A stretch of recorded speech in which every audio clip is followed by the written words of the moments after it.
Net की परीक्षा एक दिन बाद ही रद्द हो गई, लेकिन सबूतों और आरोपों के बाद भी नीट पर एक्शन बाकी है। इस खास पेशकश में हम दिखाएंगे नीट में धांधली के हैरान करने वाले सबूत। नमस्कार, मैं हूं राजीव ढोंडियाल। एक और 11 में आज हम पेपर लीक के बिहार मॉड्यूल का खुलासा करेंगे, कबूलनामे और सबूतों की पड़ताल करेंगे। बिहार में जैसे जैसे जांच बढ़ रही है, नीट पेपर लीक को लेकर एक के बाद एक कई खुलासे हो रहे हैं। शिक्षा मंत्रालय ने पेपर लीक मामले को लेकर ईओयू से डिटेल रिपोर्ट मांगी। पेपर लीक से जुड़े हुए सबूतों में वो जला हुआ प्रश्न पत्र, ओएमआर शीट, बुकलेट नंबर, इसके साथ साथ post dated bank cheque, paper leak mafia से रिकवर फॉर्मेटेड बोझ मोबाइल फोन वो बरामद हुआ है। अभ्यर्थियों के डॉक्यूमेंट्स इसमें शामिल हैं। साथ ही एक गिरफ्तार अभ्यर्थी का और मास्टरमाइंड कहे जा रहे शख्स का कबूलनामा भी जांच एजेंसी के पास में है। तो फिलहाल ये सारे सबूत अभी हाथ लगे हैं और इनके आधार पर ही आगे जांच चल रही है। जांच में अब कई और बड़ी गिरफ्तारियां हो सकती हैं, कई बड़ी मछलियां हैं जो पकड़ी जा सकती हैं। आखिरकार कैसे ये सब चल रहा था, अब उसकी तह तक जांच से पहुंचने की कोशिश है। मास्टरमाइंड सिकंदर का बड़ा कबूलनामा, अनुराग यादव का बड़ा कबूलनामा कि जो पेपर उस तक पहुंचाया गया था, जो लीक करवाया गया था, बिल्कुल 100% वही पेपर आया। और बिहार पेपर लीक की तस्दीक मास्टरमाइंड और आरोपी अभ्यर्थी का कबूलनामा माना जा रहा है। और आज तक के पास कबूलनामे की कॉपी है जिसमें यह साफ साफ लिखा हुआ है कि एक रात पहले वही पेपर उसके पास आया जो परीक्षा में आया। नीट पेपर लीक की जांच में बड़ा खुलासा, पकड़े गए अभ्यर्थी का बड़ा कबूलनामा, परीक्षा से पहले मिल गया था प्रश्न पत्र, परीक्षा में वही पेपर जो परीक्षा से पहले मिला। नीट पेपर लीक का पटना मॉड्यूल बेनकाब। एनटीए ने कहा था पेपर लीक नहीं हुआ, शिक्षा मंत्रालय ने कहा था पेपर लीक नहीं हुआ, लेकिन पटना से जो सुराग और सबूत मिल रहे हैं वो चीख चीख कर बोल रहे हैं कि पेपर लीक के पटना मॉड्यूल के पास परीक्षा केंद्रों से पहले ही पहुंच गए थे नीट के पेपर। पटना में चल रहे नीट एग्जाम में धांधली की जांच को लेकर आज तक आपको लगातार नए नए खुलासे दिखा रहा है। धांधली की गुत्थियां परत दर परत खुलती जा रही हैं और इस खुलासे में आज जो दस्तावेज सामने आए हैं उससे अब ये लगभग शीशे की तरह साफ हो चुका है कि नीट पेपर लीक में शक की गुंजाइश ना के बराबर है। दरअसल ये खुलासा उस शख्स ने किया है जो अभ्यर्थी भी है और आरोपी भी। जी हां, अनुराग यादव, जिसे पटना पुलिस ने नीट पेपर लीक केस में पकड़ा था। उसने खुद 5 मई को पटना के एक परीक्षा केंद्र में इम्तिहान दिया था। स्क्रीन पर जो दस्तावेज आपको दिख रहा है वो आईपीसी की धारा 161 के तहत दिया गया अनुराग यादव का बयान है। पटना के शास्त्री नगर थाने के दारोगा के सामने दिए गए बयान में कबूल किया गया कि 5 मई को परीक्षा में वही सवाल पूछे गए थे जो परीक्षा से पहले उसे मिले थे। अनुराग यादव का पूरा कबूलनामा देखिए। मैं नीट की परीक्षा की तैयारी कोटा में एलएन कोचिंग सेंटर में कर रहा था। मेरे फूफा सिकंदर यादवेंदु नगर परिषद दानापुर में जूनियर इंजीनियर पद पर कार्यरत है। मेरे फूफा द्वारा बताया गया कि 5 मई को नीट की परीक्षा है, कोटा से वापस आ जाओ, परीक्षा की सेटिंग हो चुकी है। मैं कोटा से वापस आ गया। मेरे फूफा ने 4 मई की रात्रि अमित आनंद और नीतीश कुमार के पास मुझे छोड़ दिया, जहां पर नीट परीक्षा का प्रश्न पत्र और उत्तर पुस्तिका दी गई। रात में उसे पढ़वाया और रटवाया गया। मेरा सेंटर डीवाई पाटिल स्कूल में था। जो प्रश्न पत्र रटवाया गया था वही प्रश्न सही परीक्षा में मिल गया। परीक्षा के बाद अचानक पुलिस आई और मुझे पकड़ लिया। चूंकि अनुराग खुद परीक्षा इम्तिहान में बैठा था, लिहाजा उसने कबूलनामे में जो कुछ कहा वो साफ इशारा कर रहा है कि पेपर लीक महज आरोप नहीं। आइए आपको बताते हैं कि नीट परीक्षा पेपर लीक में कैसे एक के बाद एक कड़ियां जुड़ती गई। दरअसल बिहार पुलिस को जानकारी मिली थी कि पेपर लीक से जुड़े लोगों ने कई सेंटरों और सेफ हाउस में पेपर सॉल्वर्स को बिठा रखा है। वो लीक पेपर देकर अभ्यर्थियों को जवाब रटवा रहे हैं। इस इनपुट से बिहार पुलिस एक्शन में आई। सबसे पहले मुख्य आरोपी सिकंदर यादवेंदु को पकड़ा गया। जूनियर इंजीनियर सिकंदर प्रसाद यादवेंदु को अखिलेश और बिट्टू के साथ शास्त्री नगर पुलिस ने बेली रोड पर राजवंशी नगर मोड़ पर गिरफ्तार किया। इनके पास से कई नीट प्रवेश पत्र मिले थे। यादवेंदु के बताए गए इनपुट के आधार पर छापेमारी के बाद आयुष, अमित और नीतीश को गिरफ्तार किया गया। कथित लीक में बिहार के नालंदा के संजीव सिंह को गिरफ्तार किया गया। गिरफ्तार आरोपियों में से एक अमित आनंद खुद पटना में एक एजुकेशन कंसल्टेंसी चलाता है।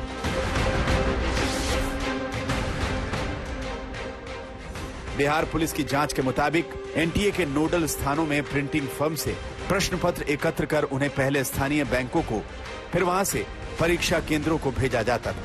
बिहार की आर्थिक अपराध शाखा की जांच से पता चला है कि प्रश्न पत्रों की आवाजाही में शामिल एजेंसियों के कर्मचारियों ने ट्रांसपोर्टेशन के दौरान पेपर लीक किया है।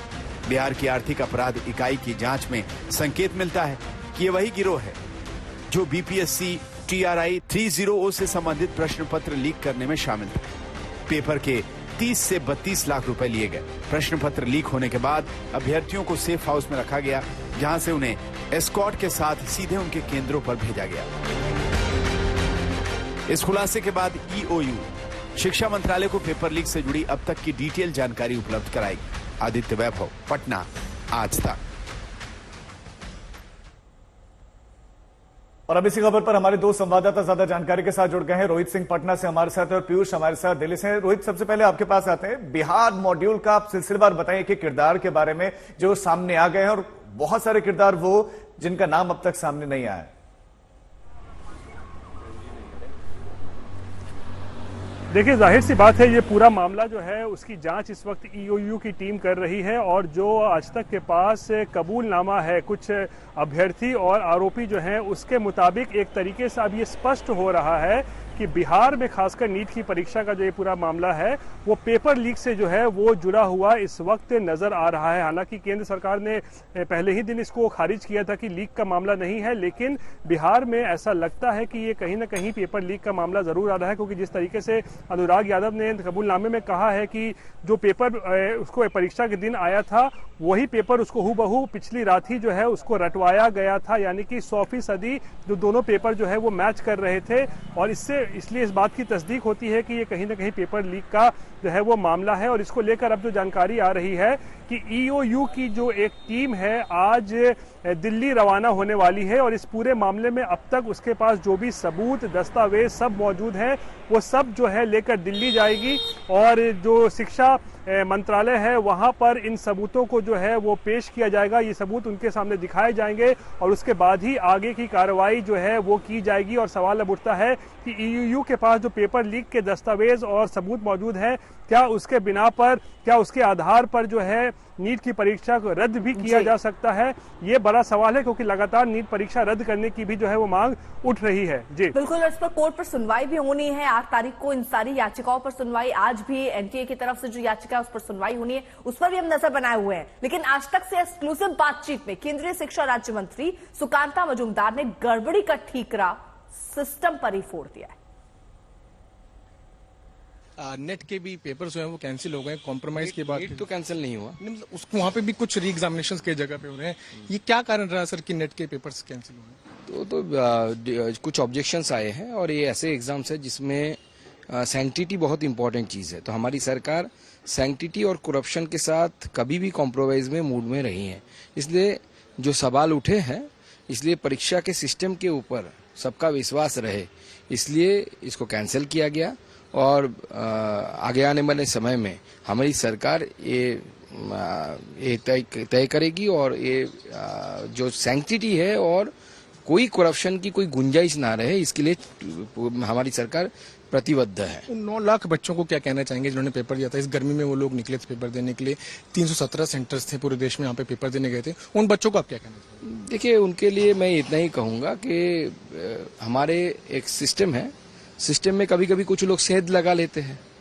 अब 75 साल में तो आपने इतने सरकारें चली, तो आपने क्या घूसखोरी बंद कर दी? कर संभव है, आपने क्यों नहीं कर पाया 60 सालों में? हम तो नहीं थे। तो सिस्टम ऐसा है कि चोरी होता है, आप तो सावधानी से जाते हैं, लेकिन बस में कभी कभी आपका पिक पॉकेट हो जाता है ना, तो सावधानी से रहने के बाद भी कभी कभी हो जाता है, तब रिकवरी करना पड़ता है। बच्चों को क्या कहेंगे, छात्रों को क्या कहेंगे? फिर से एक बार एग्जाम दीजिए, क्योंकि करप्शन इन्वॉल्व हो गया है उसमें।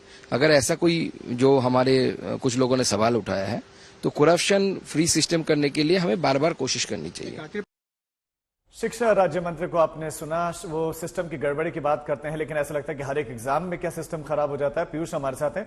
पीयूष, एनटीए ने कहा पेपर लीक नहीं हुआ, शिक्षा मंत्री ने कहा कि पेपर लीक नहीं हुआ, लेकिन बिहार मॉड्यूल और आरोपी तो अब चीख चीख कर कह रहे हैं कि पेपर लीक हुआ, हमारे पास तो पहले आ गया। लेकिन दिल्ली से क्या फैसला होगा रीनीट का,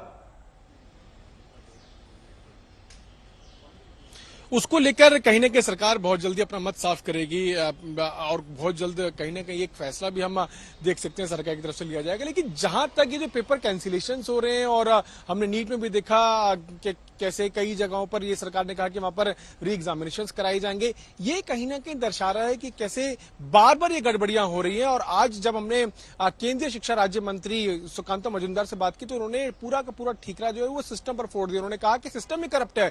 पिछले काफी दशकों से जो कांग्रेस की सरकार रूल करती रही, उन्होंने सिस्टम में जो है काफी गड़बड़ियां की, उसमें भ्रष्टाचार बढ़ता गया और वो अभी तक सिस्टम जो है वो ठीक नहीं हो पाया है।